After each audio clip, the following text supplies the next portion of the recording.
আজকে আপনাদের জন্য সন্ধ্যার একটি মজাদার রেসিপি নিয়ে হাজির হয়েছি। আসসালামু আলাইকুম, সবাই কেমন আছেন?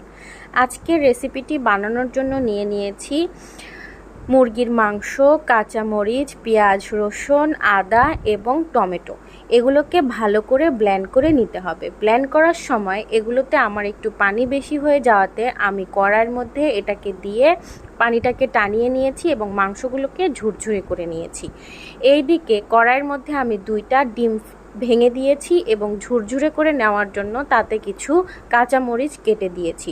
সবগুলোকে ভালো করে ভাজার পরে এদিকে আমি নিয়েছি কিছু আলু সিদ্ধ করে ম্যাশ করে এর মধ্যে হলুদ, মরিচ, লবণ, আদা বাটা, রসুন বাটা দিয়ে সবগুলোকে ভালো করে মেখে ডিমের ঝুড়িগুলোকেও দিয়ে দিয়েছি। এইদিকে আমার ঝুড়া করা মাংসের মধ্যে 2 থেকে 3 পিস পাউরুটি মাখিয়ে নিয়েছি সুন্দর করে কিমা বানানোর জন্য। এখন আমি বানাবো মুরগির মাংসের কিমার চপ বা আলুর চপ, যেভাবে আপনারা বানান সেভাবে করে শেপ করে দিতে হবে।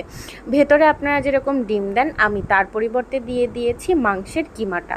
সুন্দর করে শেপ দেওয়ার পরে আমি নিয়েছি টোস্টের গুঁড়া, তার মধ্যে একবার ভালো করে মাখিয়ে আলাদা করে নিয়েছি 2টা ডিম 2টাকে ফেটিয়ে তার মধ্যে আমার শেপ করা আলুর চপ বলেন বা মুরগির চপ বলেন সেটাকে দিয়ে দিয়েছি এবং সুন্দর একটা শেপ দেওয়ার পরে সেটাকে তেলে ভেজে নিব। আপনি এটাকে 12 মাস ফ্রিজে সংরক্ষণ করেও পরিবেশন করতে